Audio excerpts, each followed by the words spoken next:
આપણે જ્યારે નવરા બેઠા હોય ત્યારે કંઈક વાતો કરતા હોઈએ કે જેલની અંદર લોકો કેવી રીતે દિવસ પસાર કરતા હોય, અને એમાંય ખાસ કરીને જો ગુજરાતમાં વાત કરવામાં આવે તો અમદાવાદની એ સાબરમતી જેલ કે જેની અંદર એ સૌથી મોટી જેલ આમ તો કે જેની અંદર કેદીઓ કઈ રીતે રહેતા હશે. હવે તમને એવું હશે કે હું કેમ ભાઈ આ જેલની વાત કરવા માટે આજે આવ્યો છું. એક સોશિયલ મીડિયા પર એક વિડીયો વાયરલ થયો અને એમાં લખવામાં આવ્યું અમદાવાદની સાબરમતી જેલમાં આરામ. એક વિડીયો છે કે જેની અંદર લોકો હોય ને મસ્ત પોતાના ઘરમાં જેમ આરામ કરતા હોય એ રીતે રીલ વાયરલ થઈ. ગીતો પણ એક અલગ અંદાજમાં વગાડવામાં આવ્યા અને જે રીલ મૂકવામાં આવી તેના વિશે ચર્ચા કરવી છે. નમસ્કાર, આપ જોઈ રહ્યા છો ન્યૂઝ રૂમ અને આપની સાથે હું છું ભાવિક. પહેલા તો એ આપને કહી દઉં કે સુરક્ષા ઉપર ખૂબ હવે મોટા સવાલો ઊભા થયા છે. અમદાવાદની સાબરમતી જેલ કે જ્યાં લોકો એવું કહે કે ભાઈ કંઈક મોટો ગુનો કર્યો હોય તો સાબરમતી જેલમાં જવું પડે, અને સાબરમતી જેલ એટલે કે ત્યાંથી નીકળવું બહુ અઘરું છે. પરંતુ એ જેલની અંદર શું ચાલી રહ્યું છે? અમદાવાદની સાબરમતી જેલનો કથિત વિડીયો વાયરલ થયો જેમાં કેદીઓ આરામ કરતા હોય તેવો વિડીયો સોશિયલ મીડિયા પર વાયરલ કરવામાં આવ્યો. ખુમાણસિંહ ઝાલા નામના વ્યક્તિએ ઇન્સ્ટાગ્રામ પર એક વિડીયો વાયરલ કર્યો. અહીં કેદીઓની મુલાકાત સમયનો પણ વિડીયો મૂકવામાં આવ્યો હોવાનો ખુલાસો થયો છે. જેલની અંદરનો વિડીયો વાયરલ થતા સુરક્ષા સામે સવાલો ઊભા થયા. વાયરલ વિડીયો સાબરમતી જેલનો હોવાનો દાવો થઈ રહ્યો છે, પરંતુ ન્યૂઝ રૂમ આ વિડીયોની પુષ્ટિ નથી કરતું, કારણ કે આ સોશિયલ મીડિયા ઉપર વાયરલ થયેલો વિડીયો છે અને એમાં લખવામાં આવ્યું છે કે અમદાવાદની સાબરમતીનો આ વિડીયો છે, સાબરમતી જેલનો વિડીયો છે. વાયરલ વિડીયો સાબરમતી જેલનો હોવાનો દાવો કરવામાં આવી રહ્યો છે. સાબરમતી સેન્ટ્રલ જેલના નામે સોશિયલ મીડિયામાં એક વિડીયો વાયરલ થઈ રહ્યો છે ને આ વાયરલ વિડીયોમાં જેલમાં કેદીઓ આરામ કરતા દેખાય છે. ઇન્સ્ટાગ્રામ પર કેદીઓની મુલાકાતનો સમયનો પણ વિડીયો સામે આવ્યો છે, એટલે કે જે લોકો મુલાકાત કરવા માટે આવતા હોય એ લોકોએ વિડીયો ઉતારીને મૂક્યો છે, અથવા તો જેલની અંદર જે લોકો છે એમણે વિડીયો ઉતારીને મૂક્યો છે. એ હજી સામે નથી આવ્યું, પરંતુ વિડીયો મુકાયો છે. સુરક્ષા સામે સવાલો પણ ઊભા થયા છે કે કોઈ જોવાવાળું નહીં હોય, પોલીસવાળા. અને આપણે જે કહીએ છીએ કે ભાઈ સાબરમતી જેલમાં ખૂબ સ્ટ્રિક્ટ નિયમો છે, તો નિયમોનું પાલન નહીં થતું હોય તેવા પણ લોકમુખે અત્યારે સવાલો થઈ રહ્યા છે. આ ઉપરાંત કેદીઓને મુલાકાતીઓ મળવા આવતા હોય તે પણ દેખાય છે, એટલે કે જેલની અંદર જે લોકો છે ને જેલની બહાર જે લોકો મળવા આવે છે તેવા લોકોના પણ વિડીયો ઉતારીને મૂકવામાં આવ્યા છે.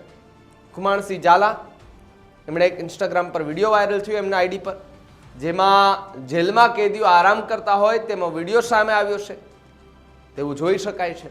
એ બે વિડીયો જુઓ કે જેમાં એકમાં આરામ ફરમાવતા જોવા મળે છે કેદીઓ, અને બીજા વિડીયોમાં કે મુલાકાતીઓ એ જેલમાં કેદીઓને મળવા માટે આવે છે ત્યારનો વિડીયો. બંને વિડીયો જુઓ. પહેલા સાબરમતી સેન્ટ્રલ જેલની અંદરના વિડીયો સોશિયલ મીડિયા પર વાયરલ થતા સુરક્ષા સામે સવાલો ઊભા થયા છે. આ મામલે કાર્યવાહી કરી ફરિયાદ નોંધવામાં આવશે. જો કે સાબરમતી જેલના ડીવાયએસપી પરેશ સોલંકીએ જણાવ્યું કે વાયરલ વિડીયો સાબરમતી જેલનો નથી, અને આ વિડીયો જે એકાઉન્ટ પર અપલોડ થયો છે તે વ્યક્તિ ખુમાણસિંહ ઝાલા પણ સાબરમતી જેલમાં નથી. આ મામલે કાયદેસરની કાર્યવાહી કરી ફરિયાદ નોંધવામાં આવશે, તપાસ હાથ ધરવામાં આવશે. કઈ રીતે વિડીયો, ક્યાંથી વિડીયો આવ્યો એની ઉપર તપાસ થશે. હવે સાબરમતી જેલના પ્રશાસને આ વિડીયોને લઈને ખૂબ મોટી સ્પષ્ટતા આપી દીધી છે, અને જેલ પ્રશાસકોએ જણાવ્યું કે આ વિડીયોમાં દેખાતા કેદીઓ અને બેરેક સાબરમતી મધ્યસ્થ જેલના નથી. વધુમાં એ પોલીસના જવાનો છે તેમણે જણાવ્યું કે ખુમાણસિંહ કનુભા ઝાલા જેણે આ વિડીયો વાયરલ કર્યો એ કાચા કામનો આરોપી છે.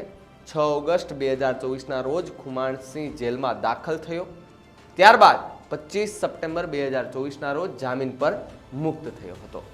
હવે આખો વિડીયો વાયરલ થયો જેમાં જેલ પ્રશાસકોએ જણાવ્યું કે ખુમાણસિંહે પોતે પબ્લિસિટી માટે આ વિડીયો એડિટ કરીને વાયરલ કર્યો છે. આ સાથે જ તેમણે જણાવ્યું કે બીજો એક વિડીયો છે કે જેમાં જેલના મુલાકાત રૂમનો જણાઈ રહ્યો છે તે સાબરમતી મધ્યસ્થ જેલનું હોવાનું ચોક્કસ કહી નથી શકાતું. વિશેષ રૂપે આ વિડીયો ઇન્સ્ટાગ્રામ પર ખુમાણસિંહ ઝાલા એ નામના એક એકાઉન્ટ છે, યુઝર છે, તેમણે પોસ્ટ કર્યો છે, જેમાં કેદીઓની મુલાકાતનો સમયથી લઈને આરામ કરતા હોય તેવા વિડીયો વાયરલ કરવામાં આવ્યા છે. વિડીયો વિશે વિસ્તૃત તપાસ કરવામાં આવી રહી છે. કારણ કે તેની અધિકૃતતા અને સત્તાવાર સ્ત્રોતને લઈ અનેક સંયનો ઉઠ્યા છે અને આ વિડીયોના વાયરલ થતાથી સાબરમતી જેલના વાતાવરણ અને કેદીઓના નિવાસ માટે વિવાદ ઊભો થયો છે અને હવે અધિકારીઓ આ મુદ્દે વધુ તપાસ હાથ ધરી રહ્યા છે અને જોઈ રહ્યા છે કે વિડીયો કઈ રીતે અપલોડ કરવામાં આવ્યો, ક્યાંથી અપલોડ કરવામાં આવ્યો. પહેલી વસ્તુ તો એ કે આ કેદીઓ પાસે મોબાઈલ ક્યાંથી આવ્યા, મહત્વની વાત એ છે. હવે આ જેલ કાંડને લઈને તમારું શું માનવું છે અમને કમેન્ટ કરીને ખાસ જણાવજો. જો તમે અમારી ચેનલને સબસ્ક્રાઇબ ન કર્યું તો અમારી ચેનલને સબસ્ક્રાઇબ કરી લેજો, બેલ આઇકનને દબાવી દેજો, જેથી કરીને પડે પડના સચોટ સમાચાર તમને તમારા મોબાઈલ પર તરત જ મળી રહે. નમસ્કાર.